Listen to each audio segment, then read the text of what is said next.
everyone, I'm Louise from Sophia Bags, and this is my video tutorial to make the Sila Duo Pouch pattern by AppleGreen Cottage, which features in my February box for the Busy Bagmaker. This is a versatile pattern, really fun to make. It's beginner friendly, it's domestic sewing machine friendly, and you have so many options to make it your own. So the Sila pouch pattern can be made as a bag as well, and that's what I liked about this pattern the most. It has a zip top closure, it's padded all round, and it has a nice flat base so you can pack more items in. And then there's a feature flap on the front which can be made as a curved flap or as a more angled flap, which I'll be showing in my video tutorial. Then beneath the flap there's a full width slip pocket, and then another smaller pouch that you can make as well, which acts as like another pocket for the bag, or you can just use it as a separate accessory. There's also the option of adding a wristlet strap to this smaller pouch to carry your phone or anything you like. So I really love the versatility of this bag and the fact that you can play around with fabrics. On AppleGreen Cottage website, Damiana, the designer, shows how to also make a quilted front pocket with pieced fabrics, and also shows how to do fabric blocks on the smaller pouch. So you can really play around with fabrics and have a bit of bag making fun. So that's all I can show you on the outside of the bag. Inside,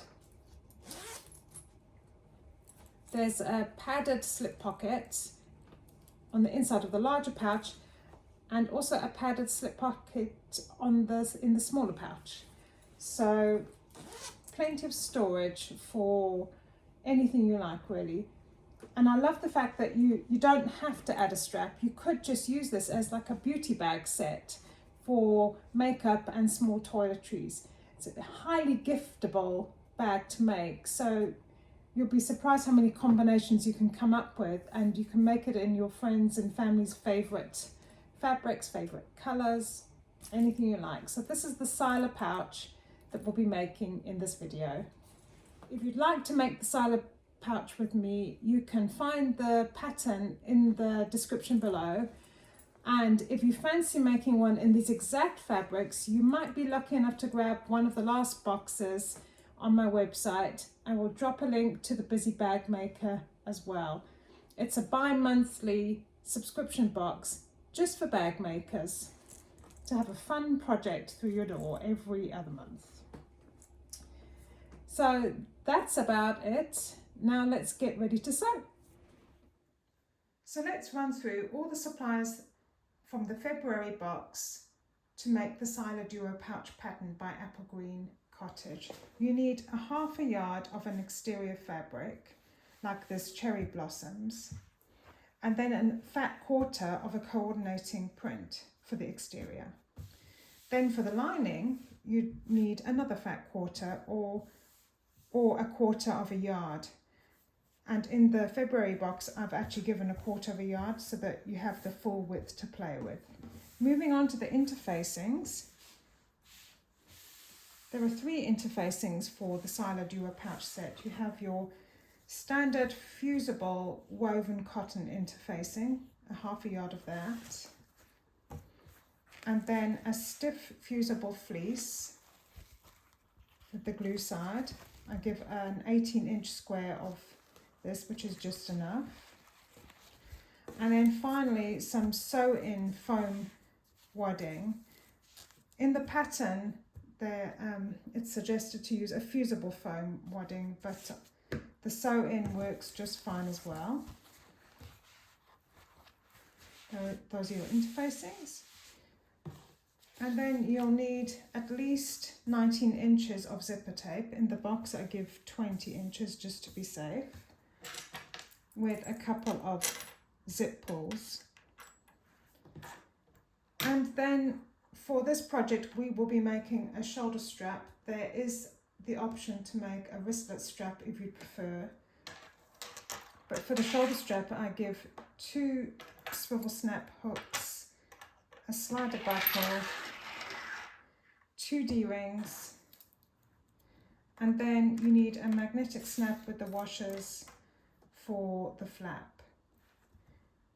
These are all 20mm 3/4 inch strap hardware. Print out all the pattern pieces and join the pattern piece 1 along the center to create your main body piece. Then you have to fold along the dotted line to cut out your front slip pocket, or you can simply print out the piece again to create this pattern piece. Then you have the choice of 2 flap shapes, one with a curved edge and one with a more angled edge. I'm going to be making the one with the angled edge in this tutorial.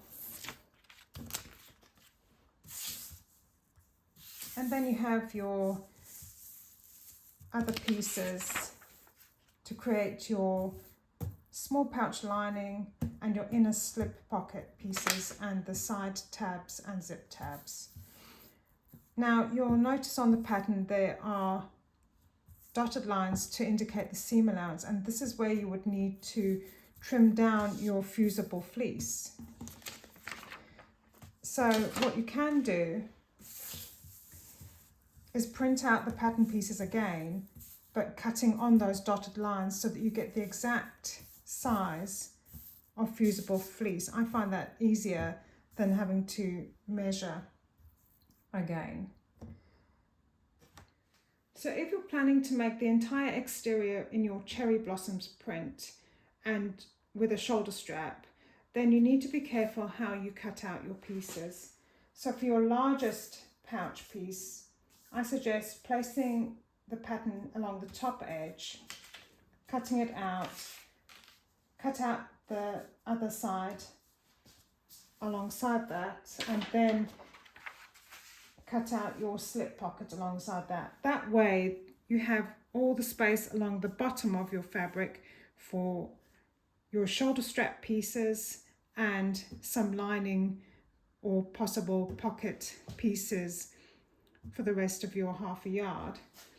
For the shoulder strap, you'll need to cut out 2 strips of fabric that are 30 inches wide by 3 inches tall.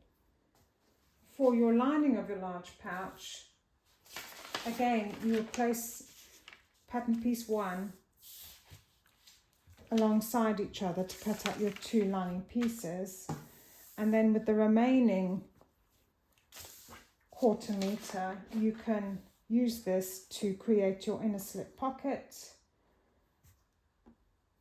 or you could use the cherry blossoms for your inner slip pocket, which you cut on the fold, like so.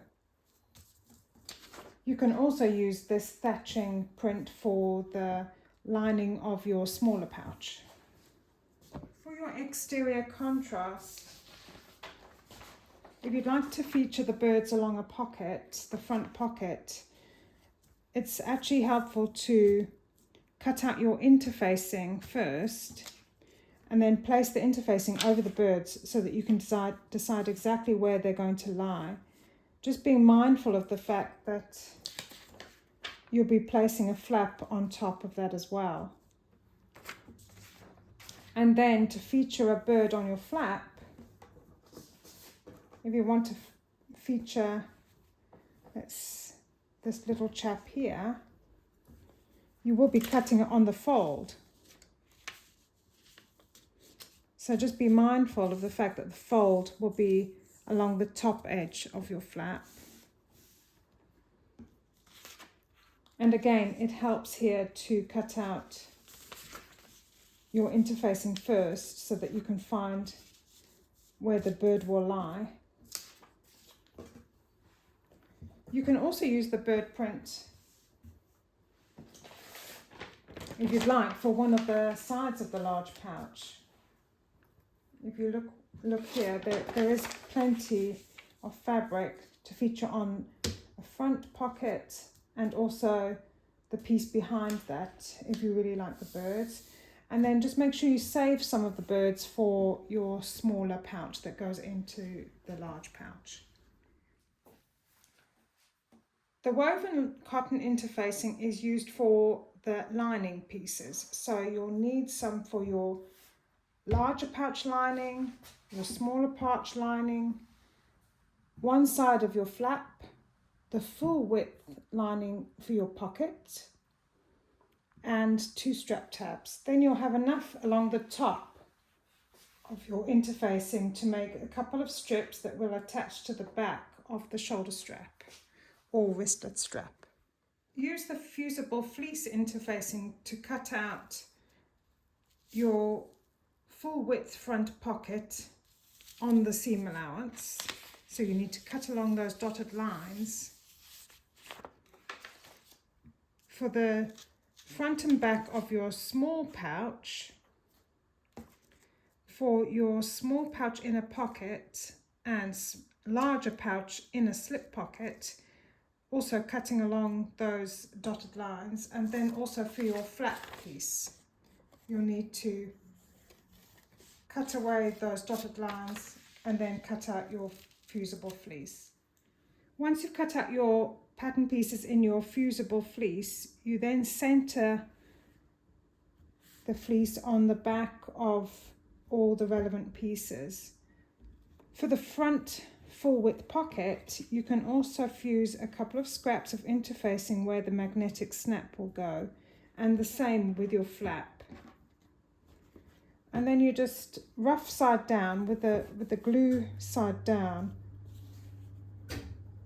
center on the back of the piece and fuse in place. Make sure you use a pressing cloth or a tea towel or something to protect your iron.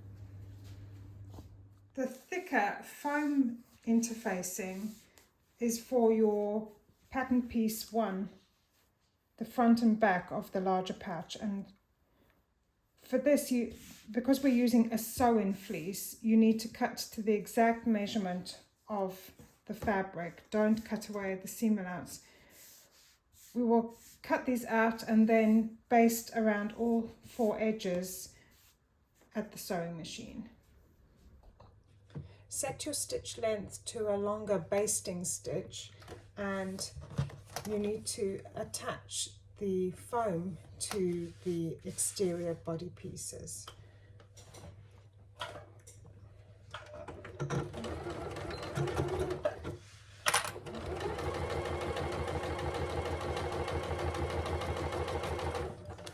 So you're just stitching in the seam allowance at about 1/8 of an inch.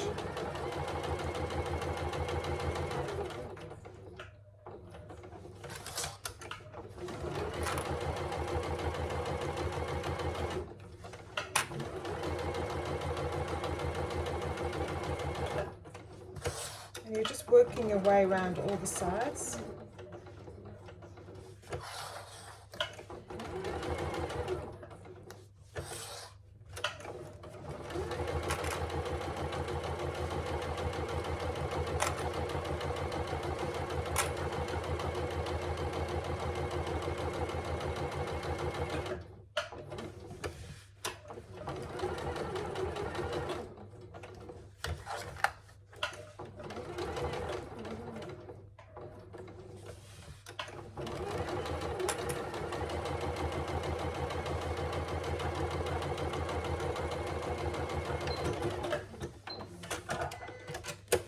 And then just trim any excess foam to be in line with the fabric. You want to make sure that the fabric is smooth over the foam, but not too tight. You don't want to distort the layers.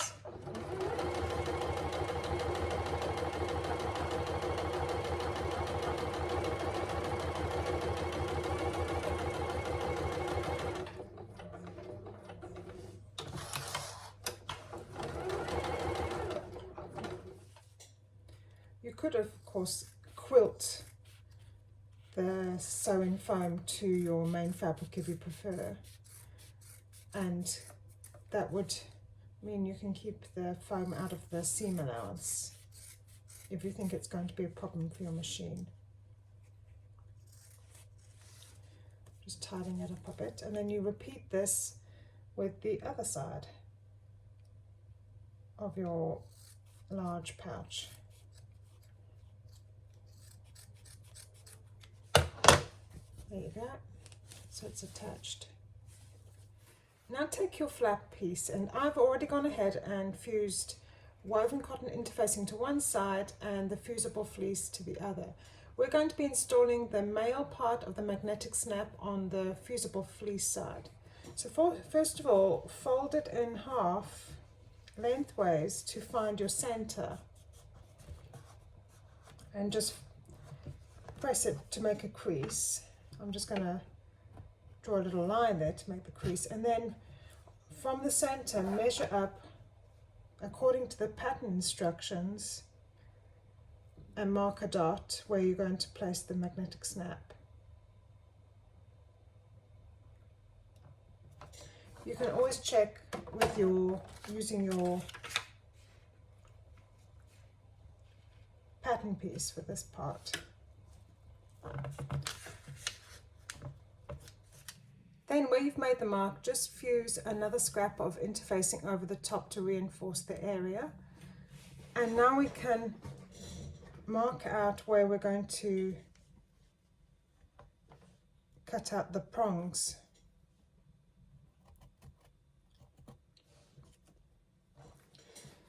So I've marked where I'm going to make the slits for the prongs of the magnetic snap, and I'm just going to gently, with my seam ripper, make a cut on each slit. What I usually do is add a bit of anti-fray glue to the fabric at this point, just a dab.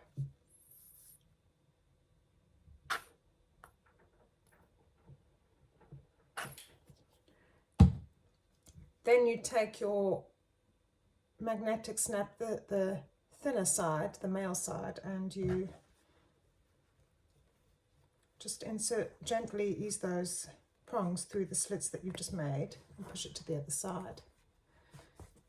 And now you can place the washer over the top, and you bend the prongs outwards. I use my jewelry pliers for this part.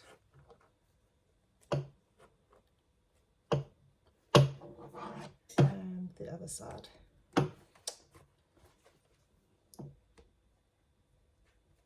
Oops.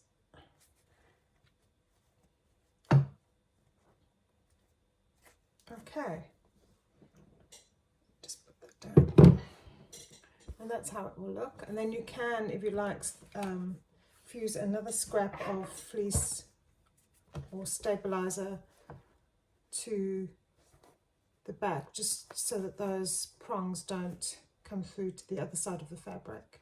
Make sure that you press around the magnet and not directly on top of it, because otherwise you can actually demagnetize it.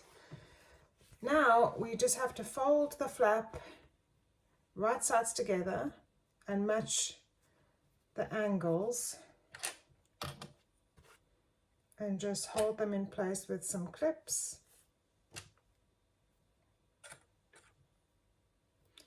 And you're going to stitch around the edges, but leaving a gap on one side to turn it through.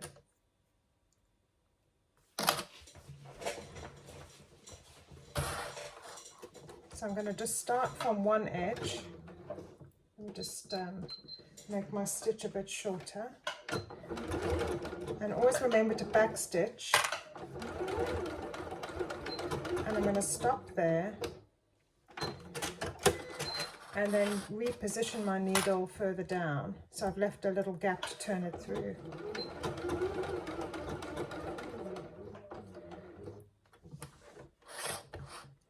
And you can use the fusible fleece as a guide for your seam allowance here.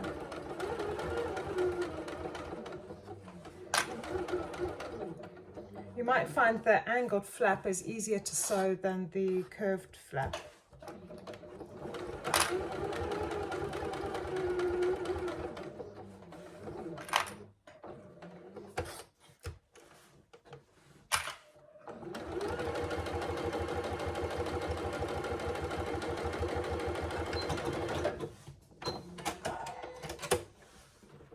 So now you can trim the edges. I like to cut just away from the stitching at the top at an angle and then trim all the way around. It just helps to flatten out the seam when you're turning it through.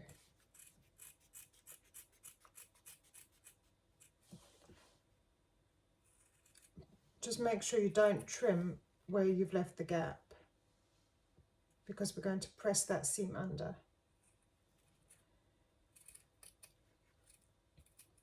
Okay, and then we gently turn it through.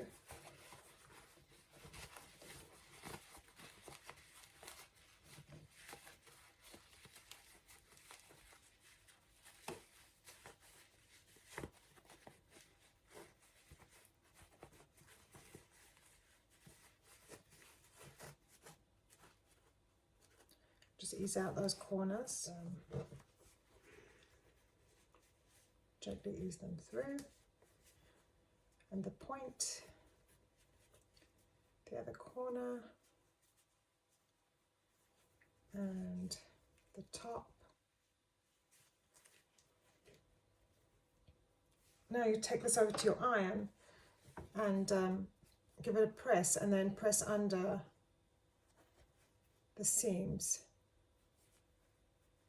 And then we can top stitch all the way around. Actually, top stitch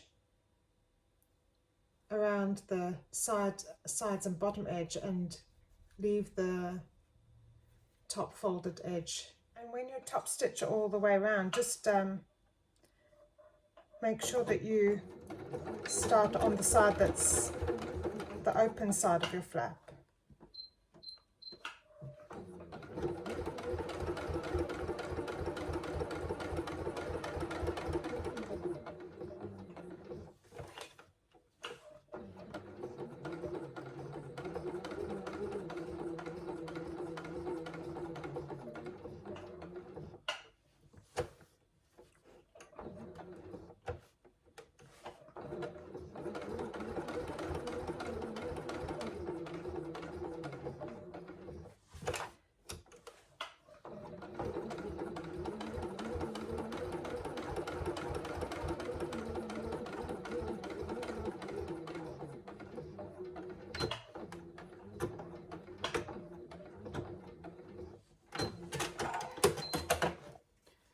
There you go. So just be aware, if you're using a directional print like the birds for your flap, when you're installing the magnetic snap, you actually need to do it with the picture upside down. So just be aware of that. Moving on to the side tabs, I actually make mine a ½ inch longer than specified in the pattern, just because I like a little bit more overhang when I'm attaching it to the bag, and also the hardware I'm using is quite chunky, so I want to make sure I've got enough tab to attach to the bag and be able to stitch around it afterwards. So you take your strap tab, which you've already interfaced, and draw a center line, which is 3/4 of an inch in.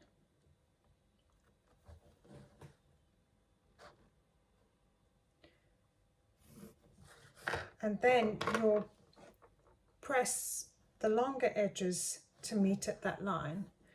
Now I like to top stitch at this point to hold those long edges down, and you repeat that with the other tab.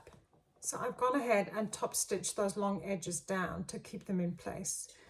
Now you take one of your D-rings and thread it through, and then just fold over and bring the wrong sides of the strap tag together. Now I'm just going to base stitch the short ends closed. In the pattern, Damiana makes a rectangle there, but I find that even with my zipper foot, I struggle to get close to that chunky ring. So I'm just going to go ahead and baste the ends together instead.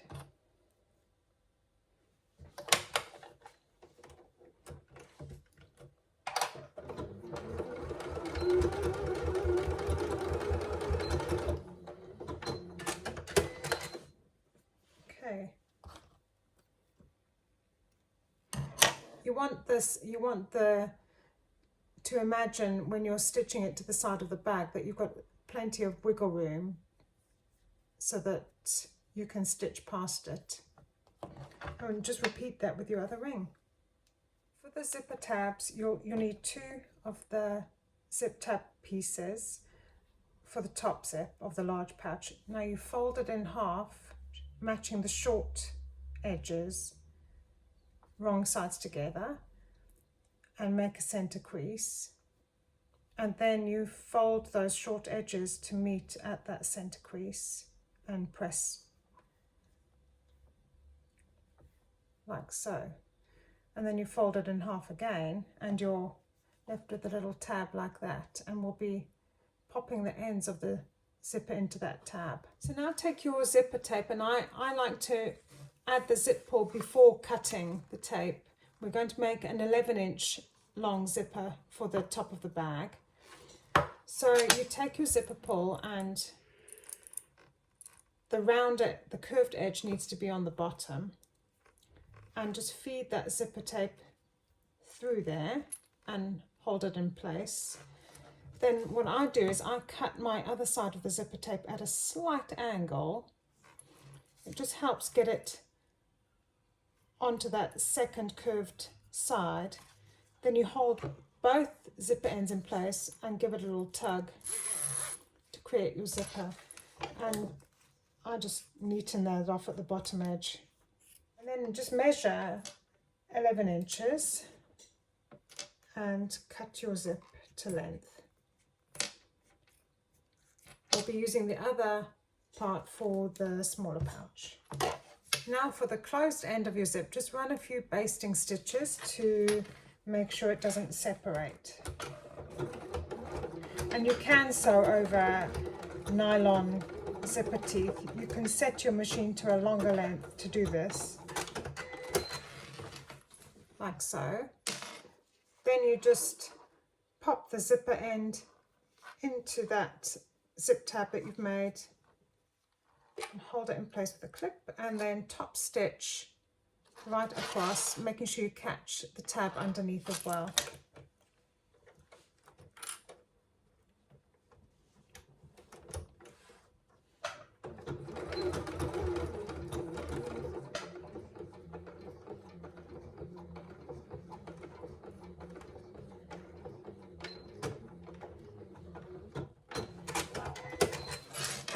And then if you need to, just trim the sides of your zipper tab in place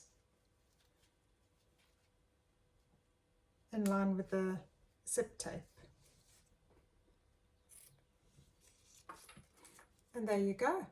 Now we need to prepare the other side of the zipper. So now you need to measure 9 1/4 inches from that new zipper tab end to the top of the zip and make a mark in the zip. I'm just going to do that on both sides.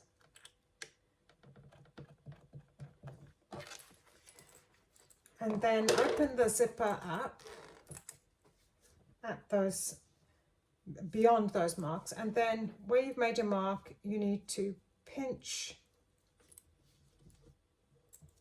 well, fold, you need to fold your zip down. I'll just show you a bit closer.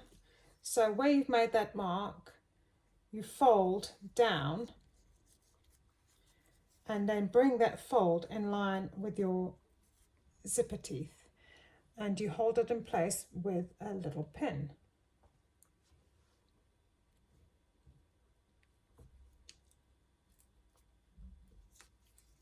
Like so. And you do the same with the other side. You fold it at that mark at a 90-degree angle, and then bring that fold up and in line with the zipper teeth, and then pin it in place. It's a bit fiddly, but it's a step worth doing to get a neat result. Now you can, of course, stitch a few basting stitches to hold that fold in place. I actually prefer to just use a needle and thread at this point because I find that things tend to shift under my sewing machine needle. So I'm just going to run a few tacking stitches with my needle and thread to hold that fold down.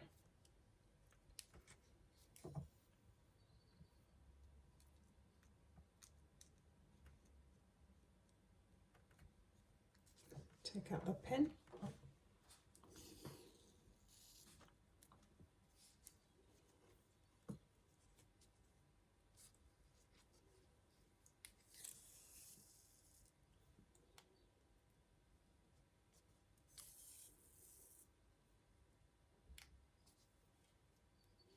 Just enough to hold the fold down, and then repeat with the other side.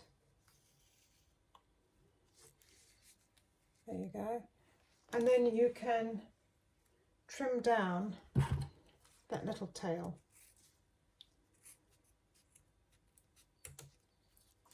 Like so. So let's add the other side of the magnetic snap to your front slip pocket. So again, find your center and just make a little crease. I've already gone ahead and added a scrap of interfacing before I fused over the fusible fleece. And you just measure the same way as you did before. Mark a dot. Gee, that's more centered. And then take your washer, place it over the dot that you just made, and mark where you're going to make the slits. And again, cut through with your seam ripper very gently. Just ease it over those marks you've made. And then on the other side, just check where those are. Oh, I've cut through the birdie.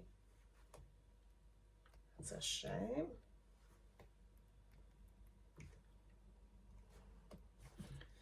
And a dab of fray stop. I'd usually let this dry a little bit before adding the magnetic snap.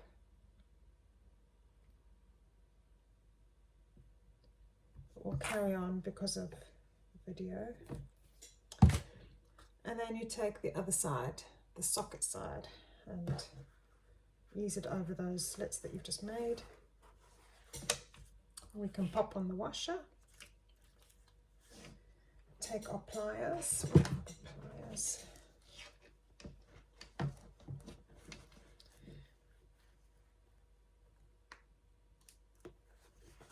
And then just flatten out those prongs.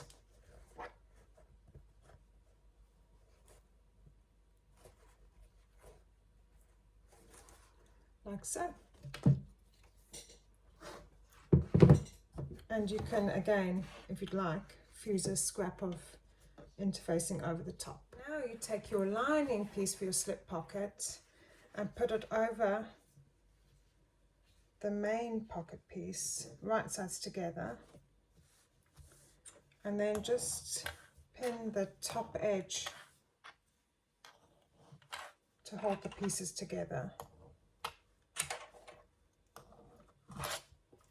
Then we're going to just stitch along this top edge at a 3/8 of an inch seam allowance.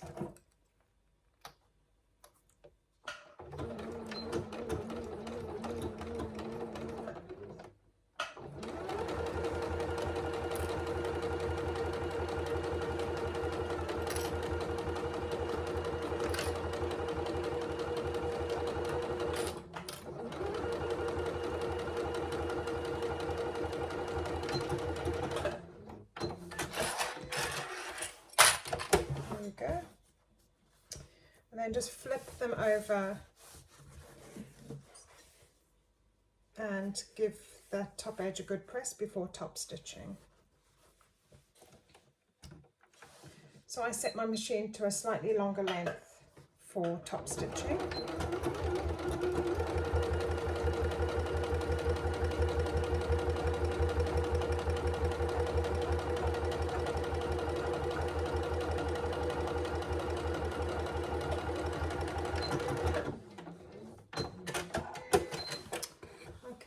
there's your pocket piece.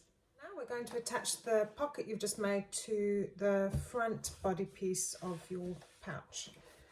And you just line up the bottom edges.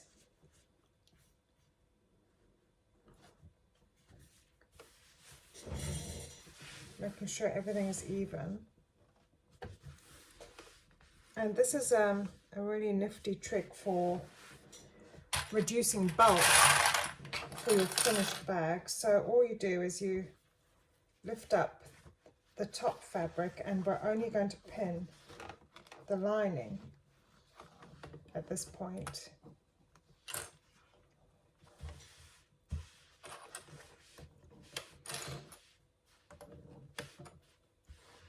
So just place some clips around the bottom and side edges on the lining only. Then you're going to measure up according to the pattern instructions from this bottom corner and make a mark, and the same with the other corner. This does not have to be perfect, and you're creating a smaller pocket basically.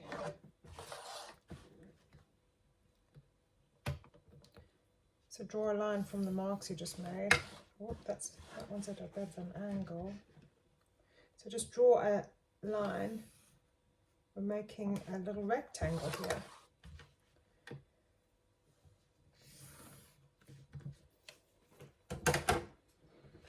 And now all we're going to do is stitch down along the edge and up, making sure that you don't go all the way to the top, just about 1/4 of an inch. Leave about 1/4 of an inch or 1/8 of an inch. You don't want to go over the top stitching that you just made, because it will spoil your pocket. So just start a little bit below that edge.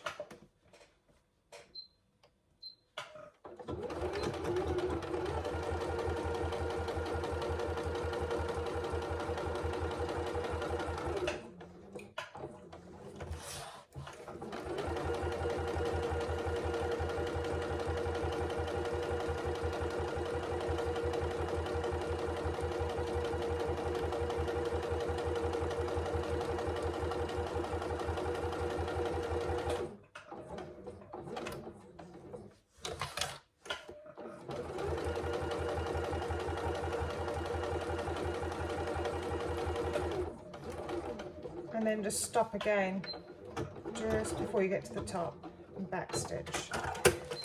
Now you are going to have to just check that you've not gone through the top edge there. Then you remove the clips.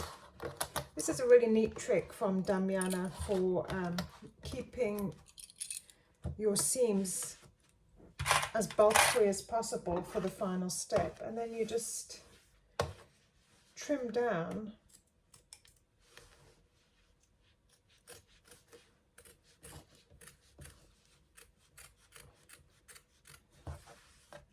around the rectangle that you just made.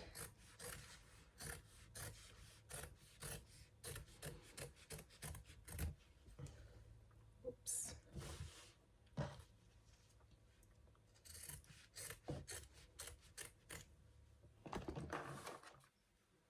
And you can just follow Damiana's diagram from her photos to see how she trims it.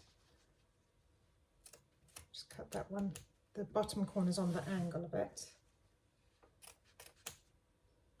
And then just tidy up these top corners as well.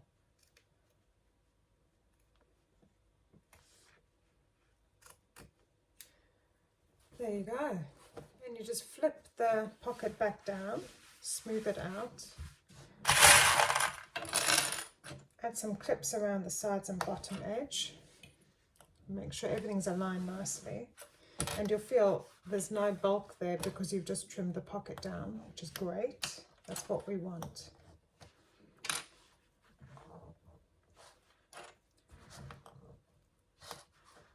Just line everything up nicely. And then we're just going to baste stitch around the sides and bottom edge to hold everything neatly in place.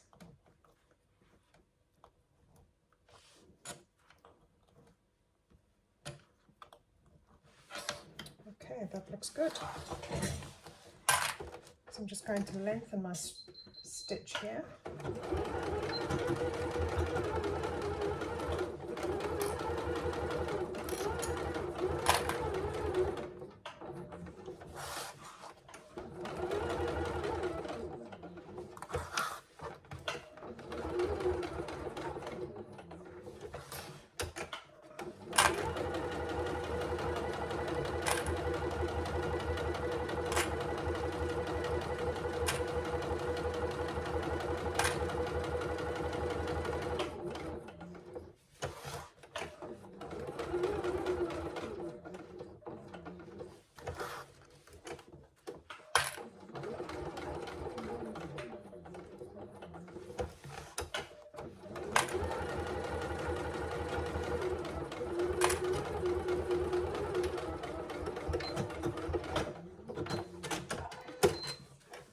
They have a neat and sweet front pocket.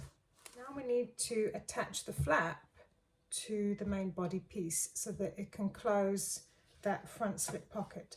So you need to find your center firstly, and you can do that by just folding the body piece right sides together and marking a crease, and you can make a little line there, and it will be in line with your magnetic snap anyway. And do the same with your flap, so you fold it in half, just pinch to make a crease, and then you can mark it with a bit of chalk. And then you measure up per the pattern instructions, and you can make a little mark there. And if you'd like, you can draw a line there if that helps, with removable chalk.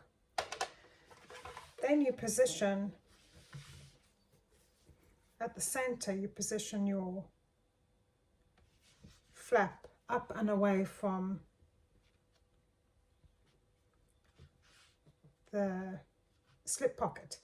Now we're going to stitch across the bottom of the flap at 1/8 of an inch seam allowance, and then make a few stitches and then stitch back again to create a little rectangle there. Now you could add a few pins if you like, just to make sure that the flap doesn't shift too much. Or you can you can even just grab a clip or two and hold it in place. And let's give that a go. So you are dealing with a few more thicker layers here. And just make sure to back stitch at the start and stop to secure your stitches. But remember, we did keep the fusible fleece away from the seam here, so it is easier to sew.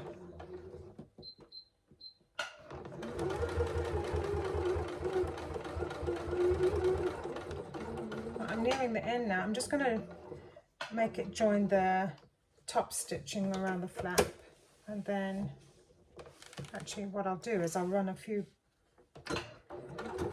back stitches just to reinforce that, and then we'll pivot, run a couple of stitches, and then go back on ourselves, and you'll find that the presser foot is actually in line with the top stitching. So if you follow that with your eyes, then you can create a decent rectangle. You could also draw a rectangle there if you like, with a bit of chalk, if you're worried about keeping straight. And then you get to the end and just make sure you back stitch again to secure those stitches. Okay, and then last turn to join up with the first line and back stitch again. And there you go. Just trim your threads. Okay, and then just make sure it closes nicely. And there's the front of your large pouch. Isn't it lovely? So now we're going to add our strap tab to the side of the large pouch, and you add it on the left hand side for a wristlet strap just above the pocket edge. I like to have a little bit of overhang there, by about 1/4 of an inch. You could even make it a little bit more than maybe 3/8 of an inch there, a little bit of overhang, and then you baste it in place. If you're doing a crossbody strap, you need to do the same on the other side, and I am going to make a shoulder strap for this bag.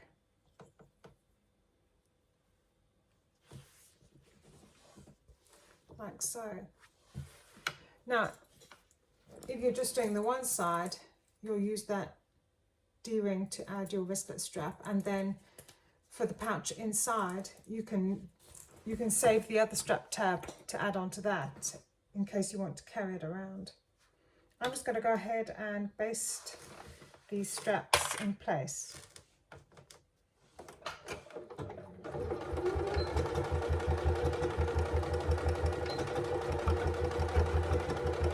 And I've back stitched a few times just to secure the stitches.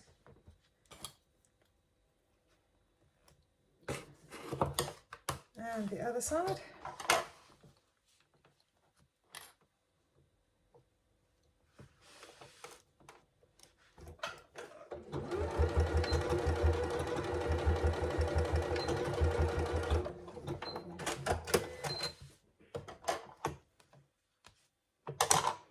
So now we're ready to start on the top zipper.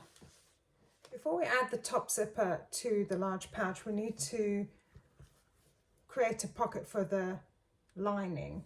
So you've got your lining pocket piece. I've gone with the bird's fabric for this, and I've gone ahead and fused the fusible fleece to 1/2 of the pocket.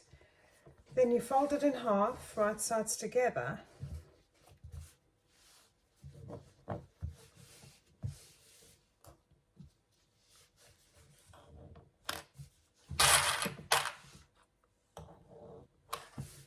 and just secure with a couple of clips, and then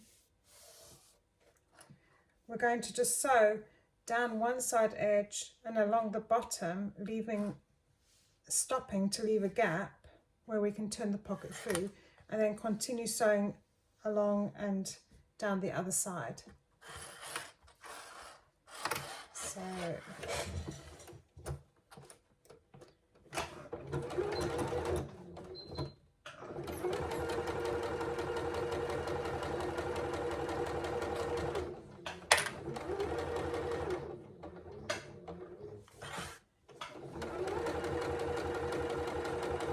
So you just have to run a few back stitches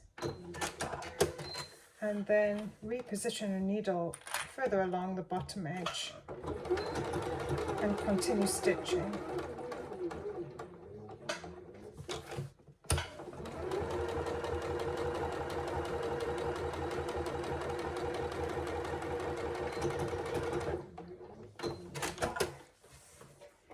Then you can trim down the corners at the diagonal just to make it easier to turn them through, and be careful not to trim into those stitches you've made.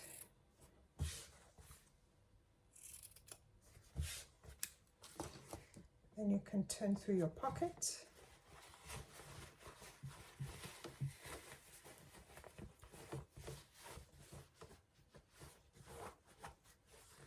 Just ease those corners through. Where's my thingamajig?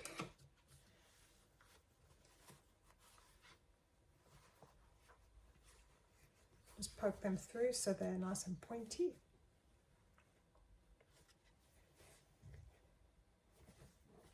I've got a thread there. And the bottom corner.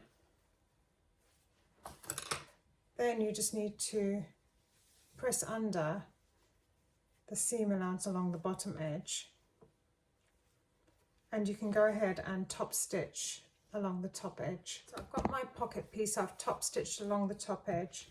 Now I like to find the center and just make a crease there with a little bit of chalk, and then find the center of a lining body piece and make a crease.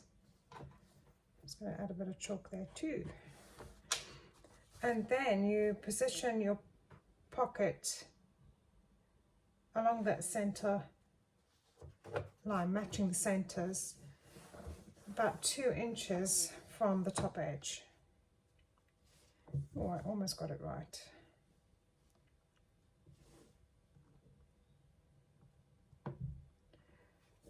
And it should be the same distance on either side because you've centered it. Now you need to just secure it with a couple of pins.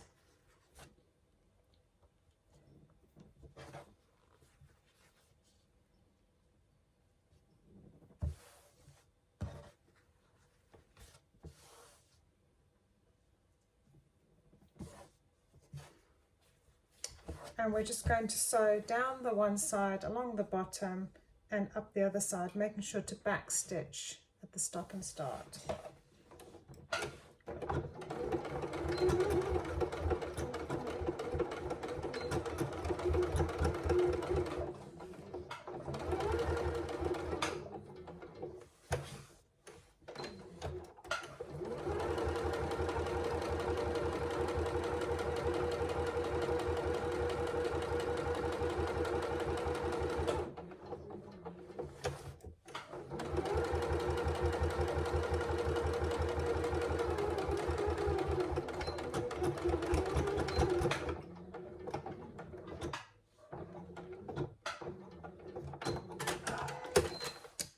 Just remove your pins.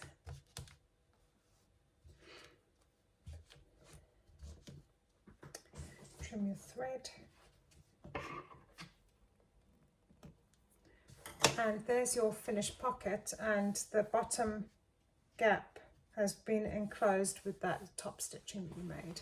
So now we're ready to start adding the top zipper. So find the center of your zipper that you prepared for the top of the pouch just by folding it in half and pinching the edges, and then mark it with a bit of chalk.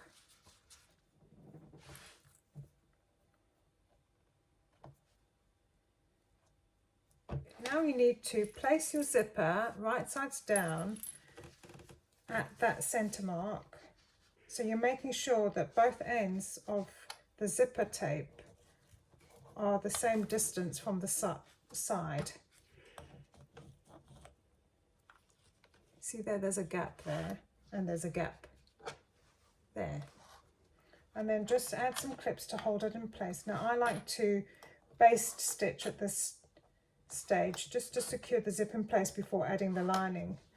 It just helps prevent any shifting of the layers.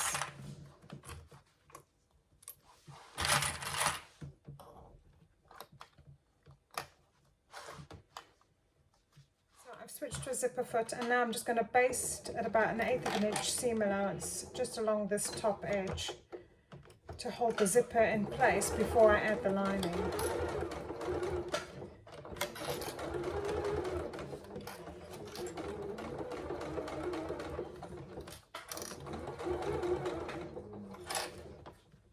You can see I need to just reposition that a bit.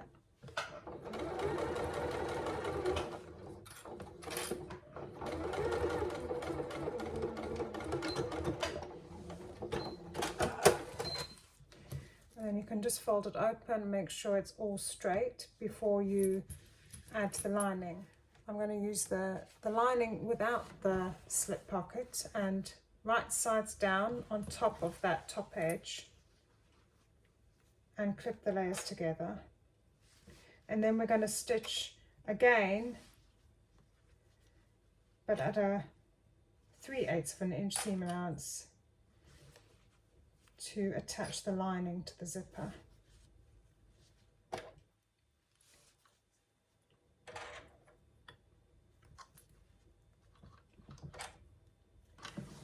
And yeah, I think I'm going to do that on the foam side so I can make sure that I'm keeping to the seam allowance.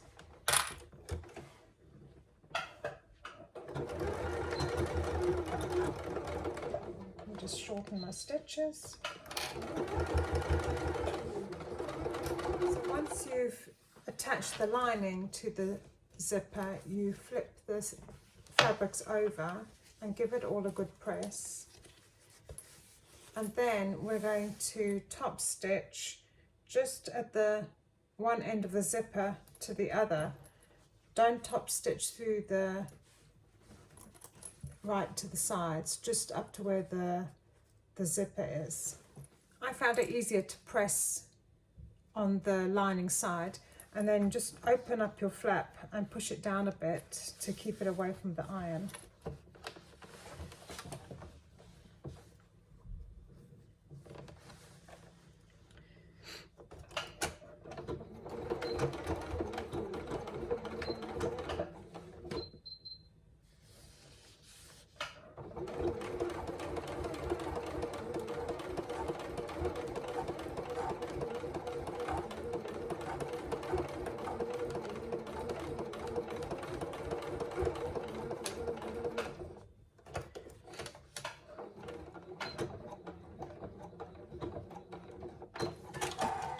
Okay, so one side is done.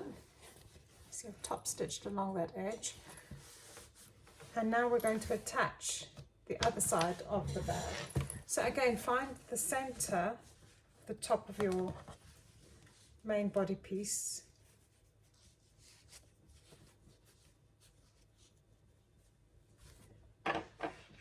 So again, you need to center the zipper along the top edge, making sure there's the same amount of space on either side. And you can use the first side to ensure everything's even. And then add some clips to hold it in place. And I'm going to baste, like I did before, baste the zipper on first and then attach the lining. I find it's easier this way to make sure everything's straight.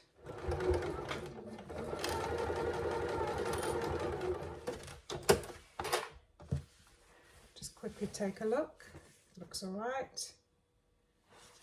Everything's even. So now I'm going to go ahead and place the other lining piece on top to make a sandwich, a zipper sandwich.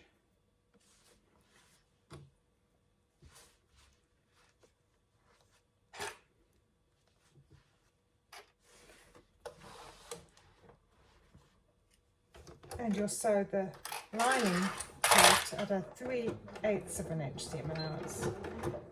Actually, I need to shorten my stitches there.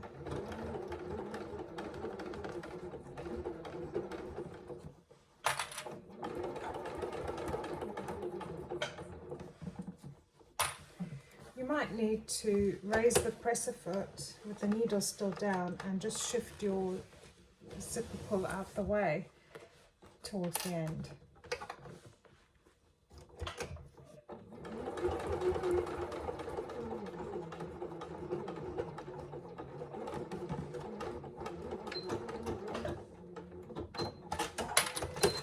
Okay, so that's both sides done. Make sure it all looks straight. And all we need to do now is give this a good press with the lining as well. Press on the lining side and press here, and then we're going to top stitch again, starting and stopping where the zip starts and stops. You can actually add a few clips to hold the exterior together with the lining as well, just to prevent shifting of that top layer.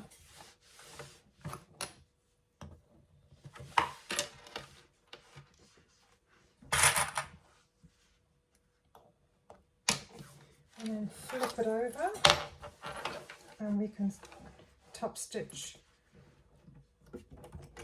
as we did before.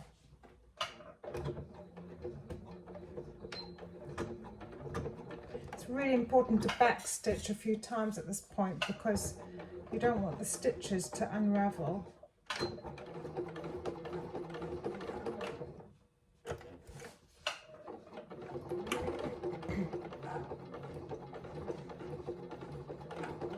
And then you're just stopping where the zipper tab ends. And now we can start constructing the bag.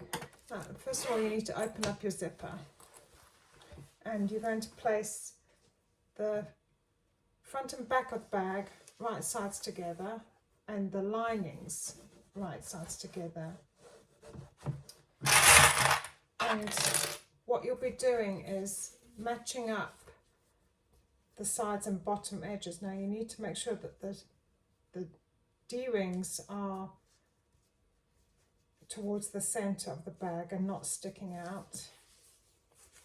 And you also need to make sure that the side seams join up. So there's the front and back. You need to make sure that those line up.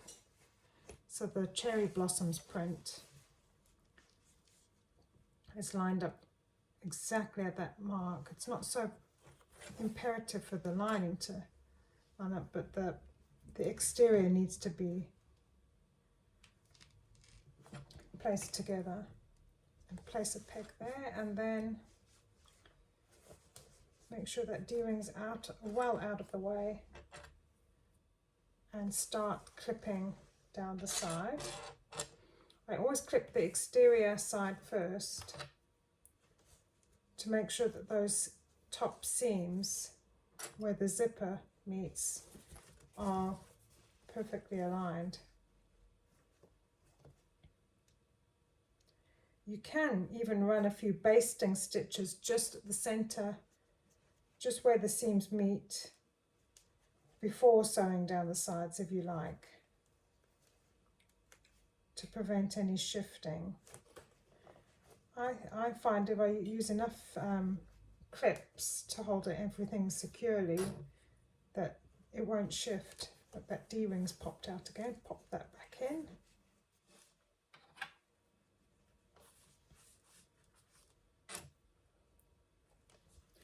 It's starting to take shape nicely now, and then again you need to pop some pegs in the bottom.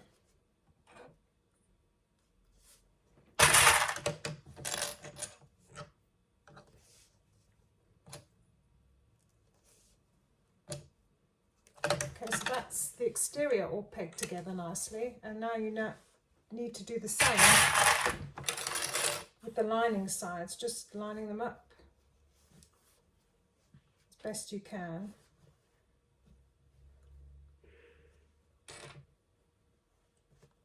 Sometimes I just reopen and double check that top seam is still aligned.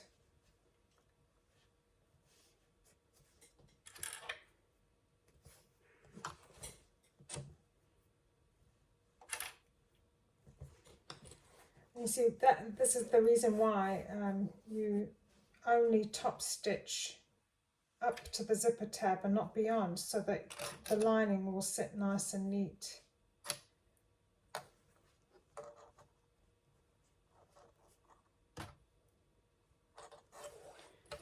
Then along the bottom we'll be leaving a hand-sized gap along the bottom edge, so you can mark with a ruler if you'd like, about 5 inches in the center, and we'll just be stitching up to those marks.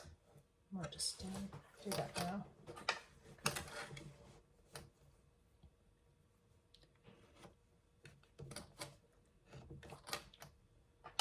That way you know that you mustn't sew all the way along the bottom. Right, now what you do is you start sewing from the foam side, because we need to make sure that the foam doesn't shift. So we're stitching all the way down the foam edge first, and then along the lining side, but increasing your seam allowance as you're going down the lining so that you don't get a saggy lining in the end. And I've actually kept my zipper foot on for this stage because it gets a bit difficult in the center where the seams join.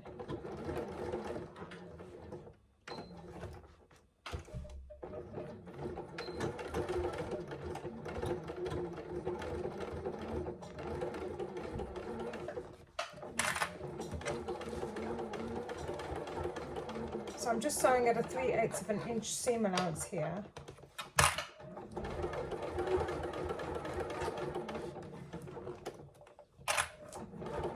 And because of the foam layers, just make sure you don't sew over your D-rings, but also you can stitch again over the side strap tabs just to reinforce them.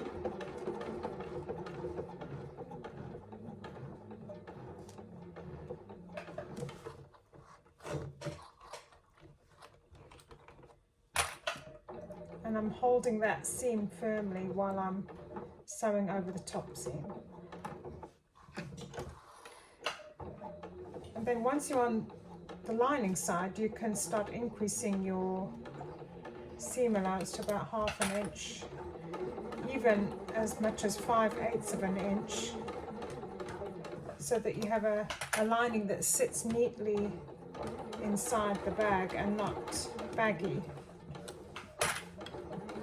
And just go straight down to the corner there. And what you can do is just open up that top seam and double check.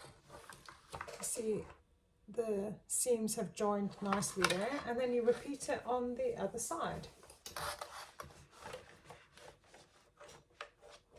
I've switched to my ordinary foot now, and I'm just going to stitch along the bottom edge on the foam side and then on the bottom edge of the lining, but we're going to stop and back stitch at the marks we made.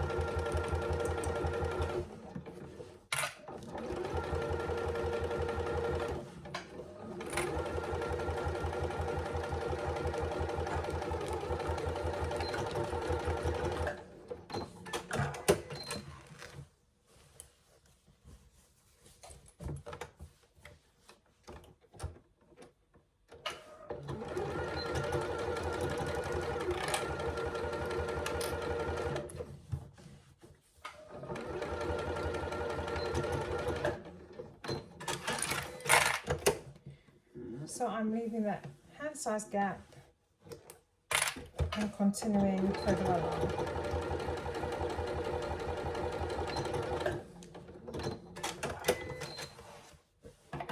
A few threads here, just need to chop. Now you can, if you'd like, trim down the seam allowance. I find it weakens it a bit. You could always trim down the foam where you're going to box the corners in the next step. I don't always find it necessary to trim down though. So now what you do, we are going to be boxing these corners. So you're joining the bottom seam to the side seam. So if you push them, they form a boxy base. I find it easier to do this by reaching into the bag to draw out the seams, and you're getting like a cross effect there where the side and bottom seams have met, and it can take a bit of wrangling to do, and you're just joining up those seams as best you can and flatten out the foam. You could trim down the foam at this point if you think your machine's not going to cope, and then just hold those seams open with some clips. You could add a couple more clips to the sides just to keep the shape, and then repeat with the other side. So if I show you, you just push that, or you reach into the bag and then find those seams to draw them together.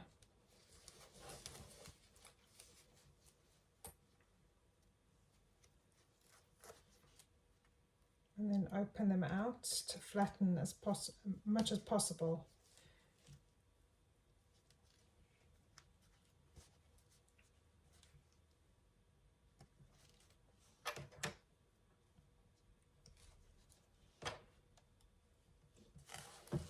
and pop a couple more pegs there.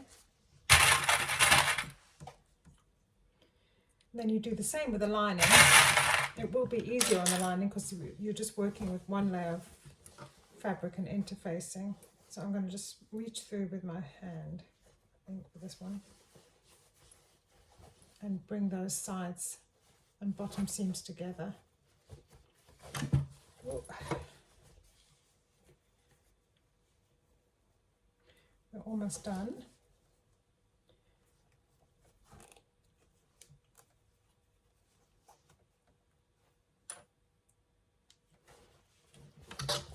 And the same with the other side.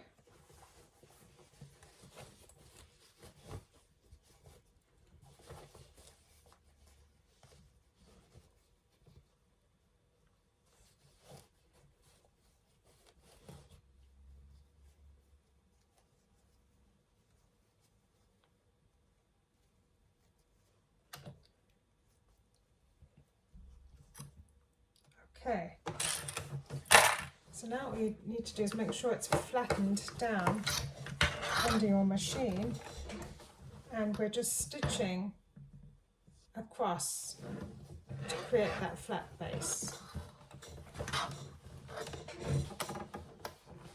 You can take a bit of wrangling at this point.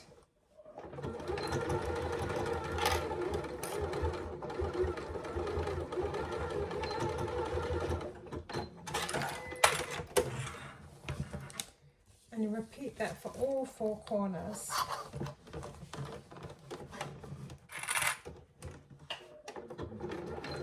Obviously go slower on the thicker layers at this point.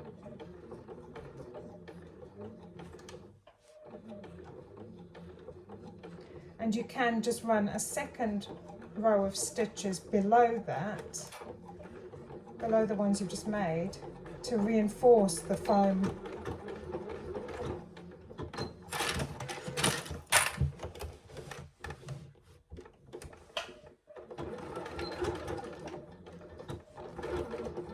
And make sure that the stitches don't separate.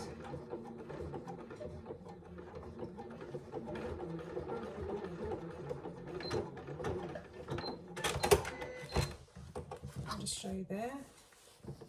Okay, and then the last corner is the lining corner, which is nice and easy, or should be.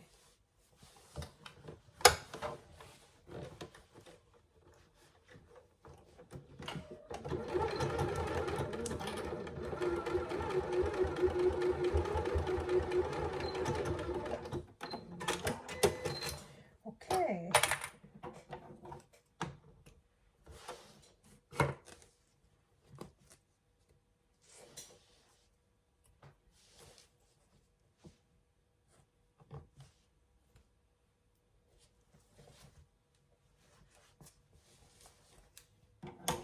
So now you just need to reach through and ease your bag through the gap that you've made. And fingers crossed it's all worked out.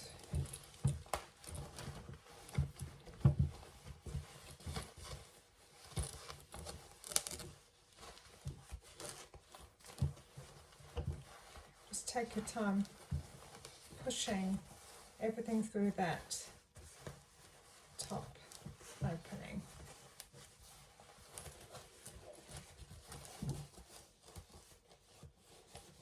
Use out the other corner.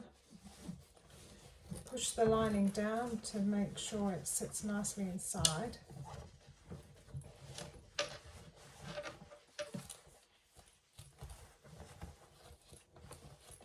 And zip it up to see what it looks like. It's looking good. Yeah, I'm happy with that. So all that remains is to close that gap in the lining. So you just reach through and pull it out.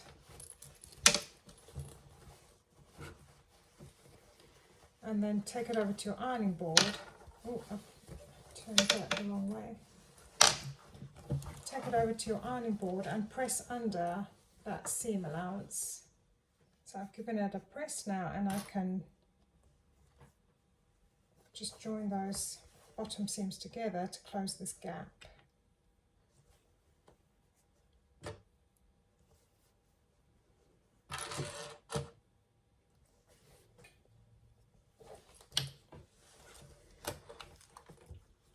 So I usually try and stitch as close as I can to the corner on the base.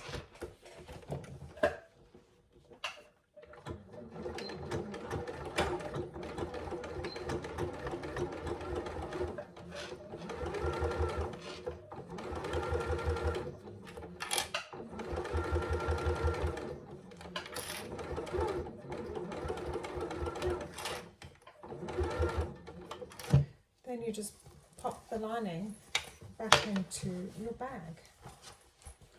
And you could probably give it another press, a light press all the way around to make sure you remove any creases. And there you have it. A really lovely pouch, useful. And all that remains is to make the shoulder strap or wristlet strap, or not at all if you prefer without.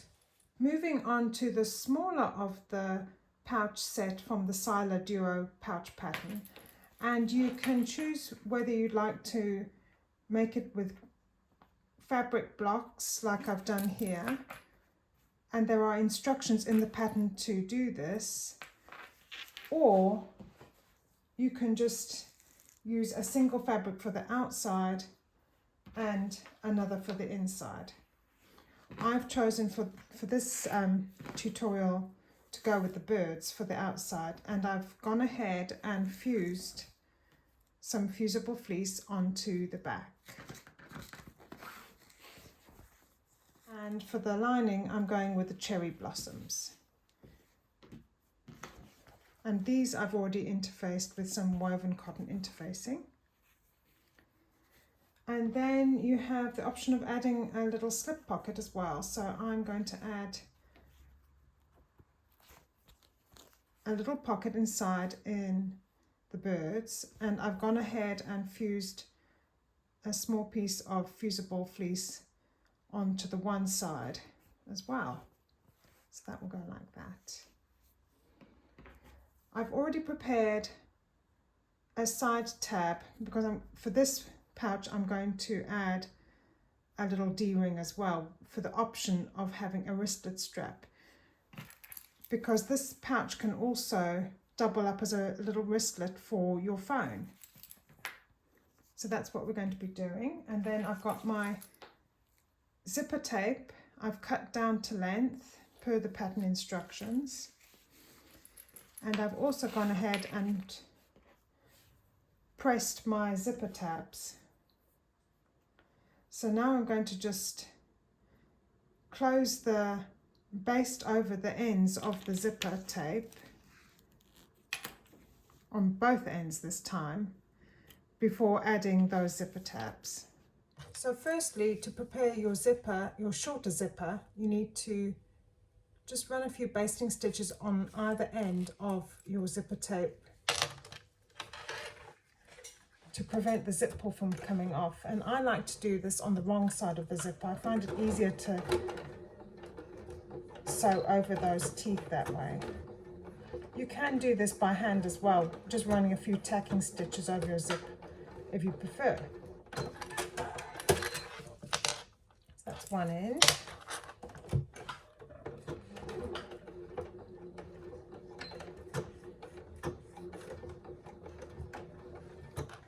And that's the other end. Let's just close that up and trim the threads.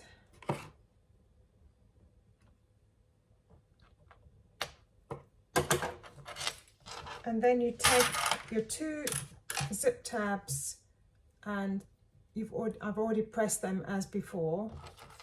So you just pop them on either end of the zipper tape, hold them down with a little clip, and then we'll just top stitch the zip tabs in place, making sure to catch the stitching on either side of your zipper tape.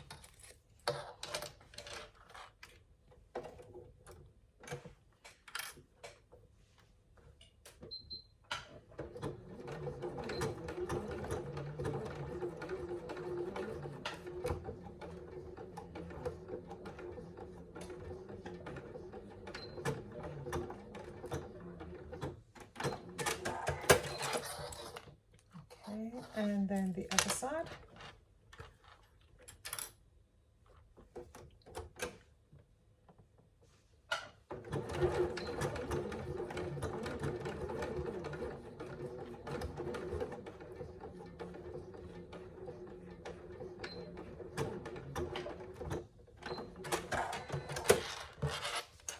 Okay, and just check that they've caught on either side, which is fine. And then you can just trim down the sides of the zip tabs to be in line with the zip tape.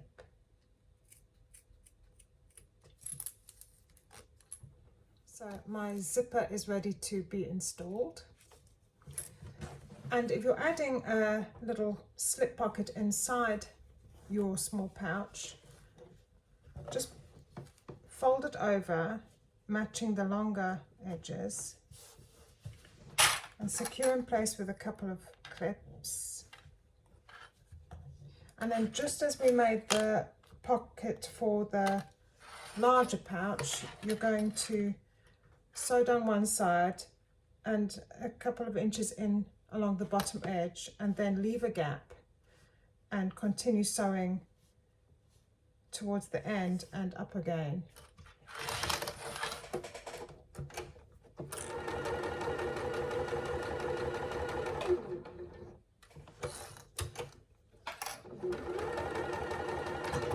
So I'm going to back stitch there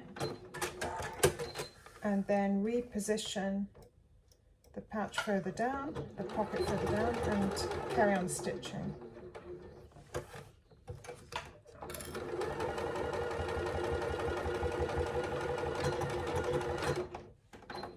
And we'll just trim the seam allowance down, making sure you don't trim where you need to fold the gap under.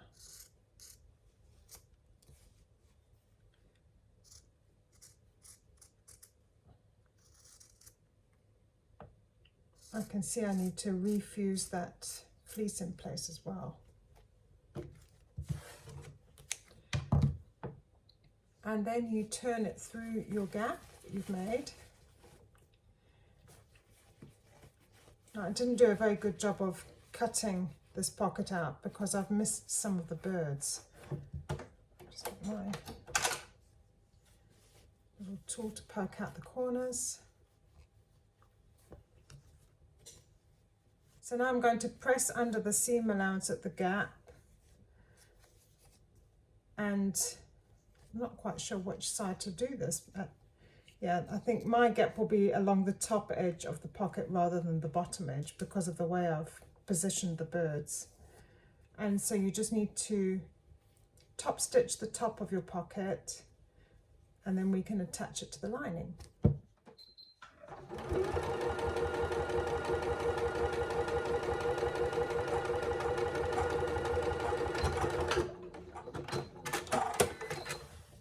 So there's my finished little pocket.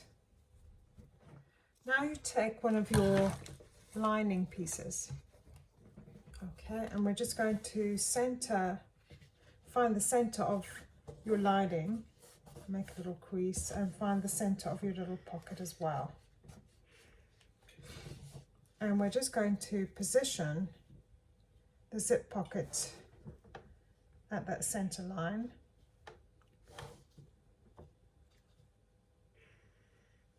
Making sure you've got enough space at the top and the bottom. So it's about just under an inch top and bottom. And then we'll take a couple of pins to hold it in place.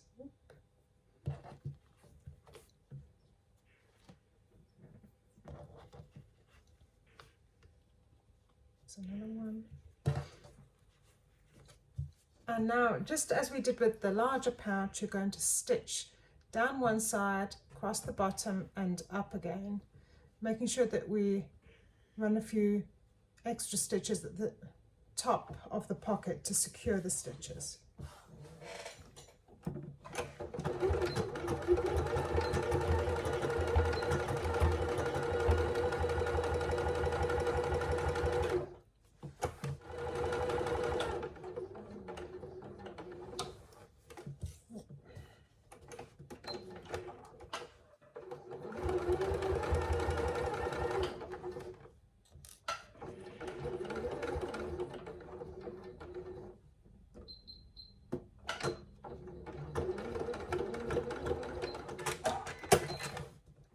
just move those pins out the way and trim my threads. So now we can assemble our smaller pouch. So you take one outer piece and your zip tape and you just center it. You can either mark your centers as we did with the larger pouch, or you can just double check with your ruler. It should be about half, yeah, it's about ½ an inch on either side centered, and then you place your zipper tape right sides down along the top edge of your exterior pocket small pouch.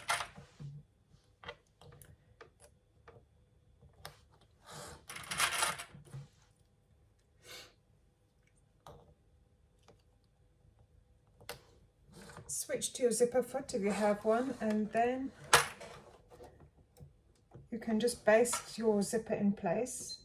If you'd like, you can go ahead and add the lining, but I like to add this extra step to make sure that the zipper is nice and straight and secure.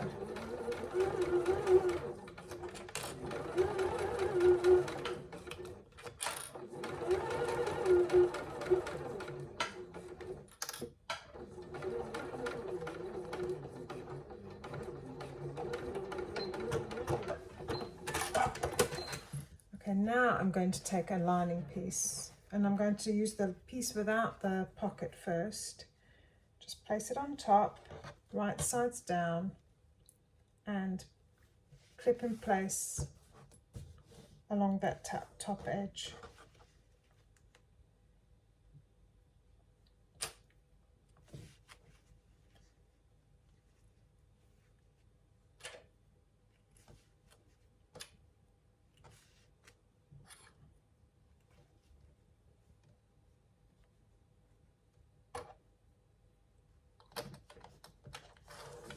And then you stitch in place again at a 3/8 of an inch seam allowance.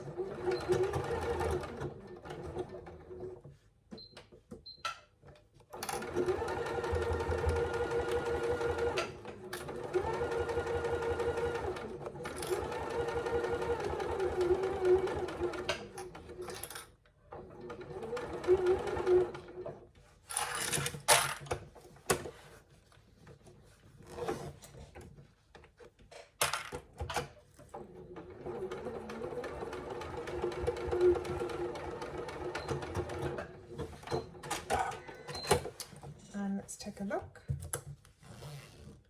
It's looking sweet and neat. Now you just flip the pieces so that they're front and back and give it a good press, and we can go ahead and top stitch just below the zipper tape, so not all the way to the edges.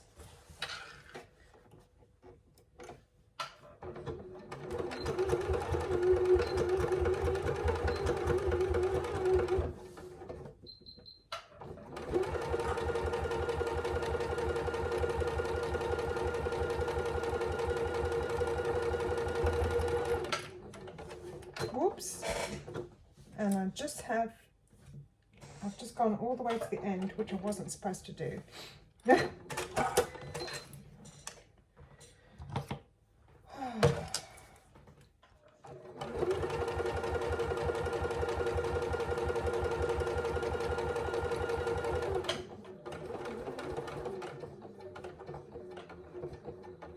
Okay, and stop.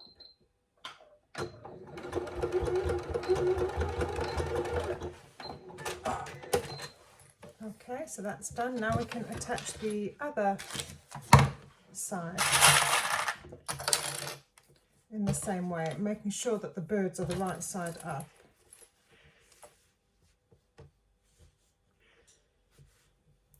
Just center it along the top as before. This is an easy peasy pouch, and you can use it as it's a great gift idea, you know, as a pencil case or a little makeup pouch for someone. It's a great little pattern to have. for a quick gift.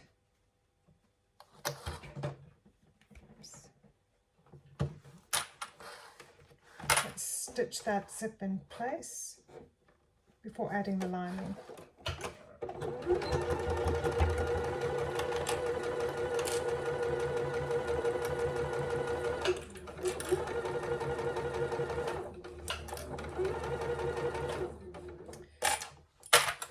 And again, you might need to just raise your presser foot with the needle still in place and move that zipper away, the zip pull away.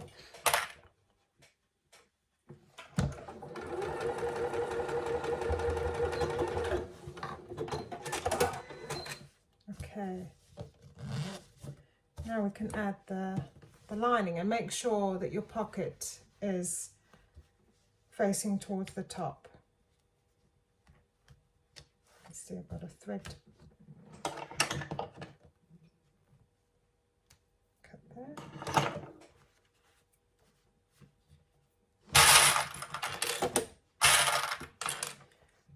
Okay, so we're placing that along the zip edge, right sides together. Well, right sides down on top of the wrong side of your zipper tape.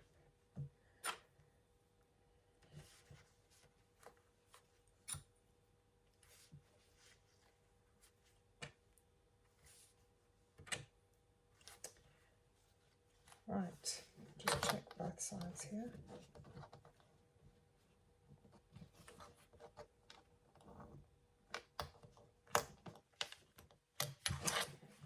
And you can go ahead and sew that in place.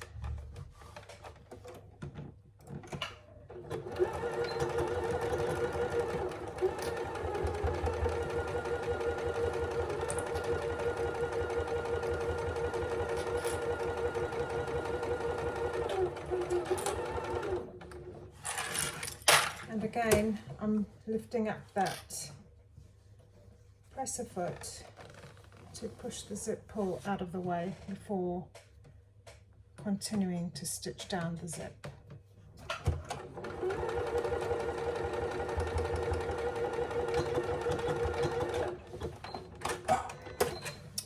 Okay, and then, oh, that's the wrong side, that's the right side.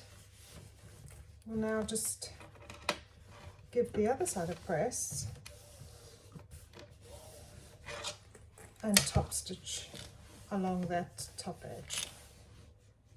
And again, make sure that you're starting your stitching at the end of the zipper tab, not all the way to the edge. And make sure you back stitch.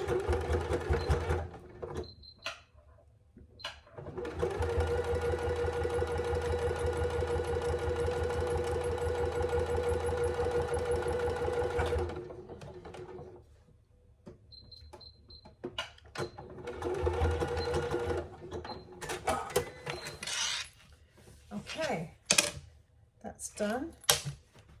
Now we need to attach our little D-ring to the side of the pouch, and you only want to do this on your exterior fabric, so just separate it from the lining, and you can position it about 1/2 inch down from the top zip, and you can let this tab overhang a little bit by about 1/4 inch. And just baste it in place, making sure that the D-ring is pointing inwards and not outwards.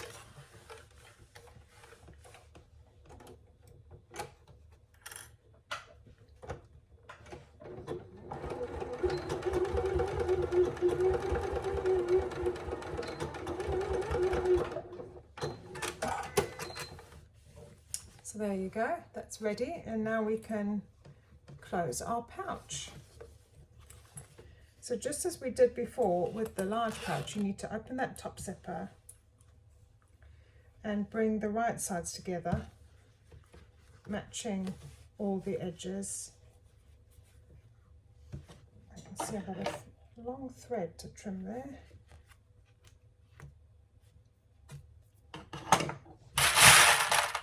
Grab a bunch of clips, and you need to make sure that D-ring is still pointing inwards, and start matching your corners.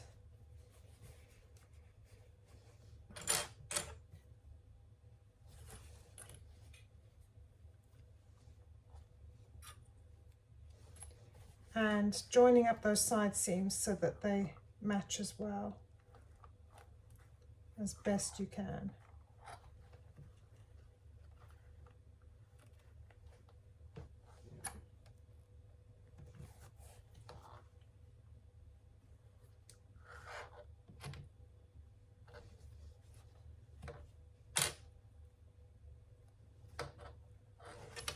And then the other side, just making sure those where they join at the top, that the seam meets up.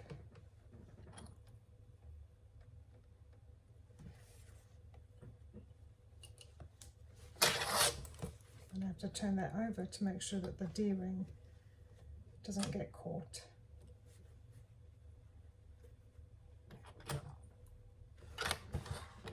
So we're going to add clips all the way along the bottom edge of the exterior,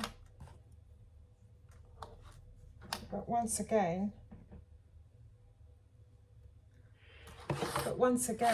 we're going to be leaving a gap in the bottom of the lining to turn through the pouch.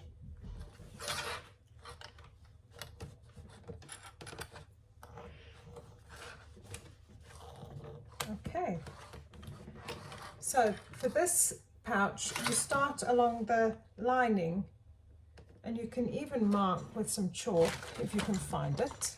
You can even make a mark a couple of inches in from the bottom edge on either side, so you know where to stop and start. So you start sewing a couple of inches in from the bottom edge up to the side, and then we're going to work all the way down the side of the pouch, all the way along the bottom, all the way around the top. I can see I can need to reposition this. And then you stop at the second mark that you've made. So starting from the lining bottom, just a couple of inches in from the bottom edge, and I've left my zipper foot on for this bit to make sure that it can pass the top zip join.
Okay, we can now trim down, trim at the diagonal on all four corners, being careful not to cut into the stitching. And if you like, you can trim down the seam allowance as well along the sides.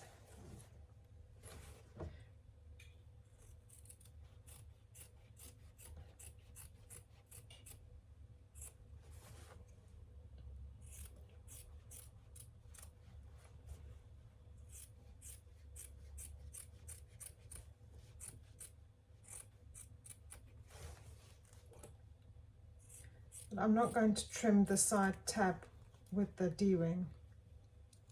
I want to keep that overhang there. and then a little bit on this side.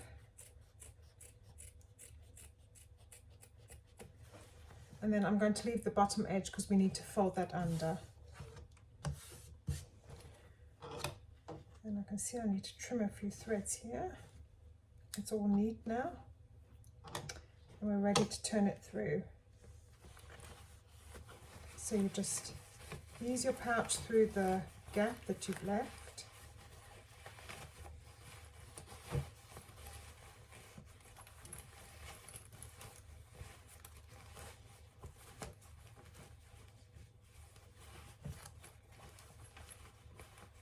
Oh, where am I? That's the lining side. I want the outside.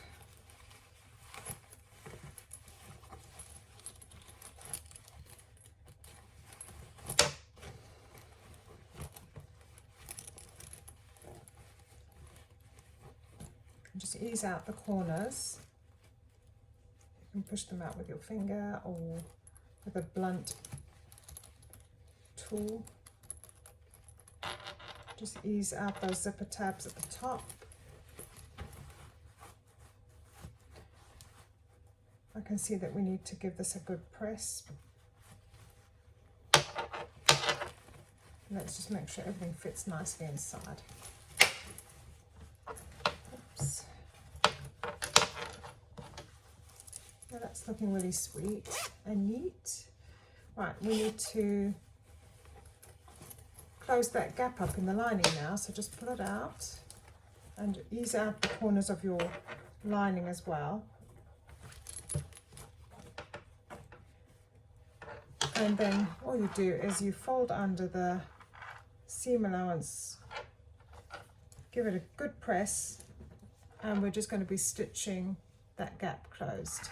So I forgot to mention, but you can, when you're stitching the lining part, you can taper the seam, so you can sew it at 1/2 inch seam allowance instead of 3/8 of an inch seam allowance, just to make sure the lining fits nicely inside the pouch. Now we're just going to close up that gap.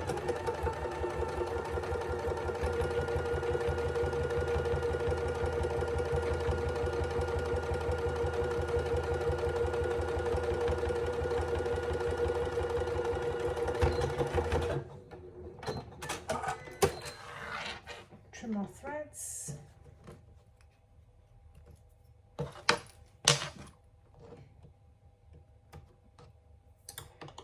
And we now have a smaller pouch to go inside the larger one. Just push that lining back inside, right into the corners.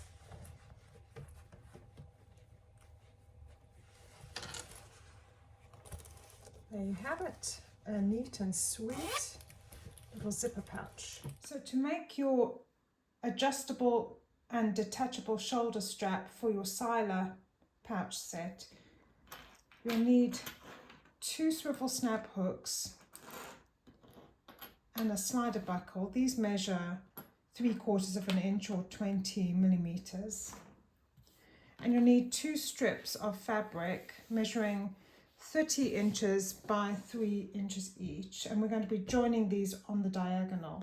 I've gone ahead and I've attached, I've fused some interfacing onto half of the strap just to add a little bit more strength to the fabric. You could do the whole width if you'd like, but because we're doubling up the fabric, I don't find it necessary. Now we're going to be joining these 2 pieces to make a longer strip, and we're going to be doing this on the diagonal. So I place them right sides together at a right angle with about a 1/2 inch overhang on the side and along the top edge. Okay, like this. You can add a couple of clips in place if you like. And what I do is I draw from this point to this bottom point a diagonal line, and that's where we're going to be stitching, so that when you open it out, they'll be perfectly joined, and then you can trim the edges. So just take that over to your machine and stitch along the diagonal. Okay, so I've stitched along that line that I made. Now if you open it out, you can see that there's a nice neat join there. And what I'll do is just trim that excess fabric along the top, making sure you don't cut into the stitching that you just made. And you can do the same with the other excess fabric.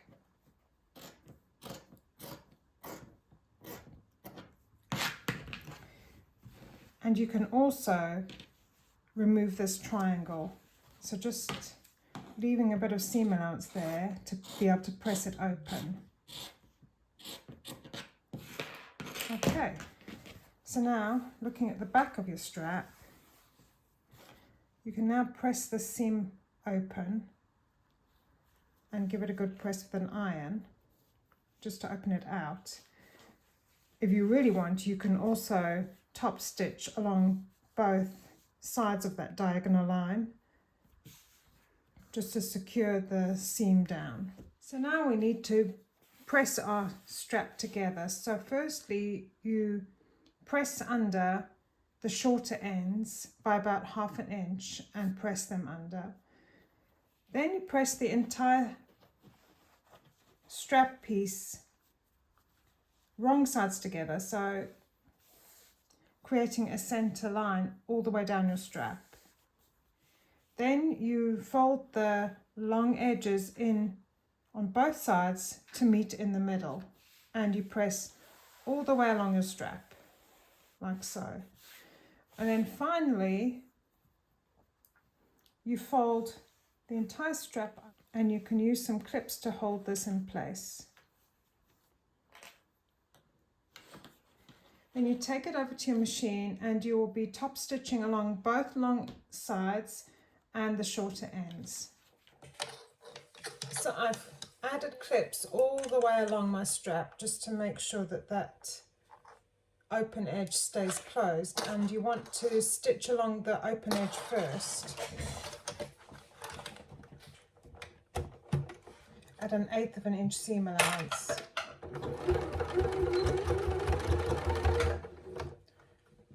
I'm just going to lengthen my stitches.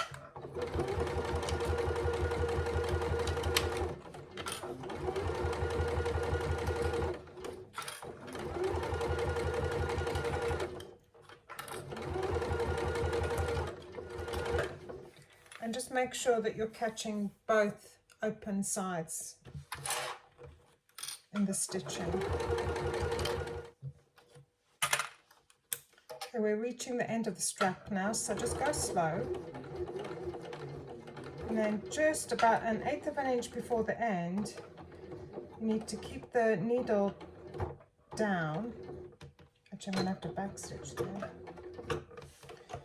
And then raise the presser foot and then just pivot to sew across that shorter end. And then swivel it around to top stitch along the other long edge.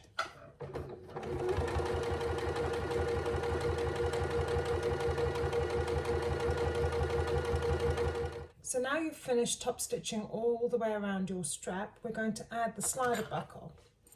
So make sure your slider buckle is facing right sides up. So there's the underneath side where the middle bar is further down. So the top is like that, and you thread a short end up and over that center bar and pull through. Then you need to push this short end back on itself and attach it to the underside of your strap. So pull it through at about 1.5 inches, like so, and just hold it in place with a couple of clips. Now you can either stitch a square here or just a couple of rows of stitches to secure the strap in place. You need to make sure you run a few back stitches to secure the strap as well.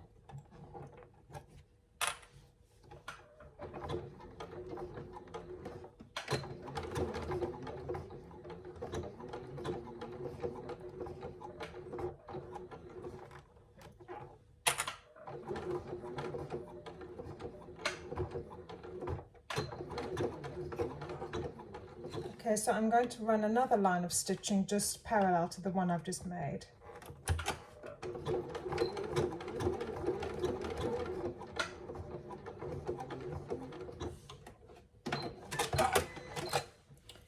And then we need to just trim our threads.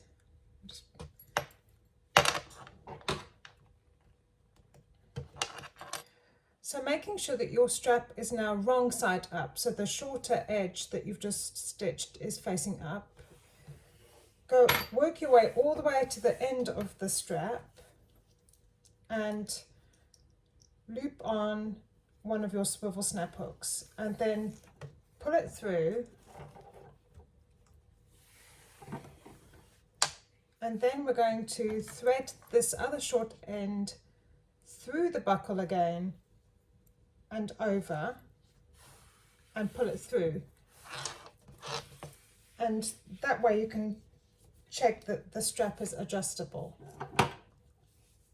Now we take the other swivel snap hook and loop it onto this free short end and fold it under by about 1.5 inches again, and we're going to be stitching this end closed to your swivel snap hook. So take a couple more clips just to hold it in place. And just make sure that it is underneath your strap. And then you can just secure it in place with another parallel line of stitches. You can also secure this short end down with a rivet.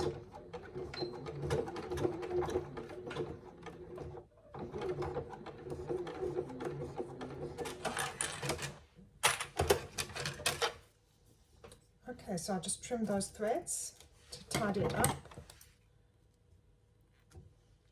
And you have a fully adjustable and detachable strap ready to attach to your bag.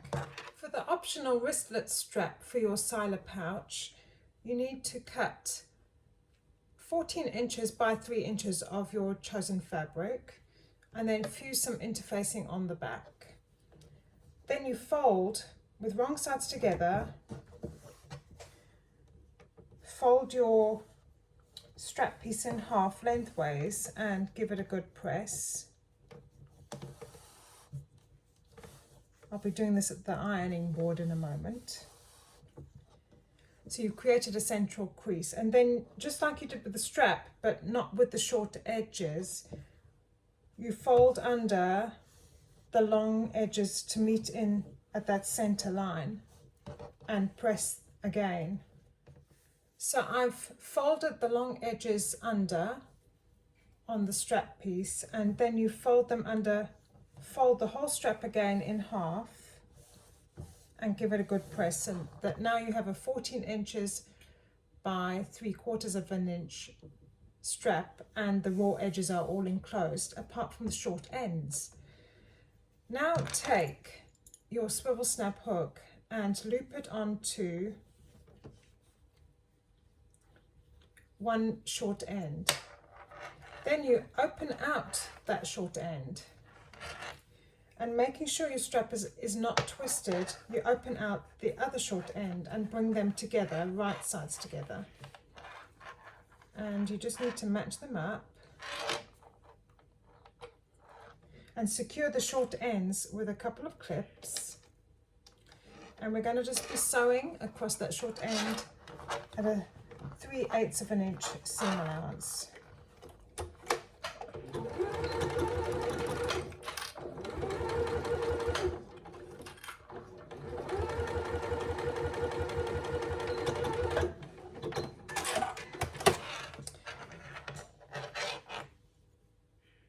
Now you need to open up this seam that you've just created and press it open, like so. And then we need to refold the whole strap again to close those, to enclose those raw long edges. And you work your way around the whole little strap. So now you've got a little loop and you've got your swivel snapper hook attached. And just make sure it's not twisted. You can maneuver the swivel snap hook to make sure it's not twisted, like so. And now you just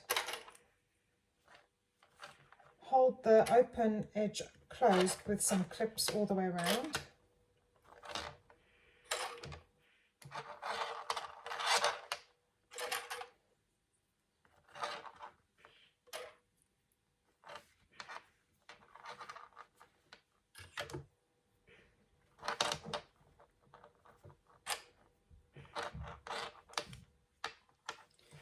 Then I like to start sewing where the seams joined. And you just start top stitching all the way around your strap, working your way around.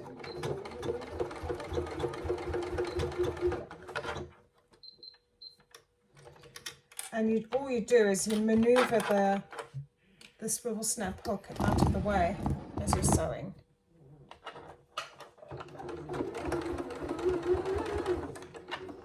So you're just pulling it down as you're working your way around, and make sure that you're catching both sides.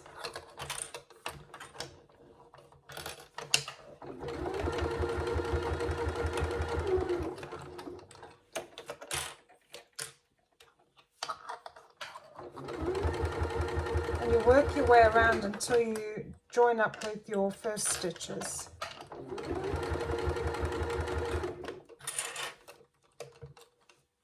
I've got too many clips here. So I'm coming up to where I started, so I want to make sure I join up with those first stitches and back stitch at that join.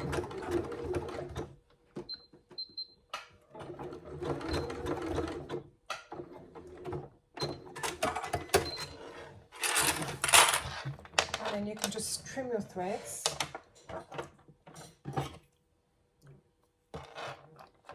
And then you need to top stitch along the other long edge. So again, starting at the seam join and top stitch all the way around the other side.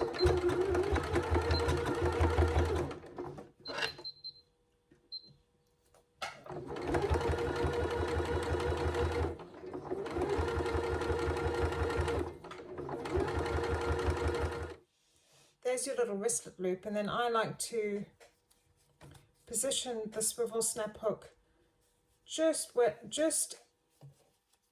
above the seam, so the seam join is there, and I position the swivel snap hook a little bit further down.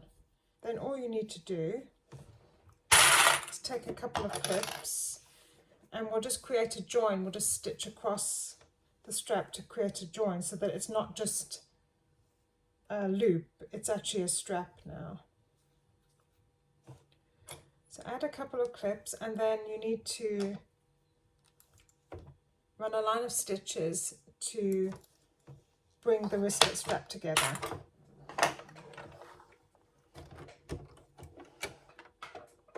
You can use a rivet as well if you'd like. I'm just going to move that clip.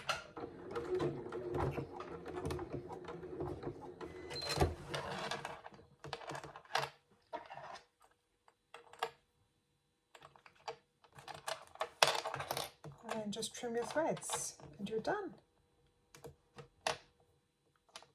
So now you can go ahead and attach your wristlet strap to either the small pouch or the large pouch, or both.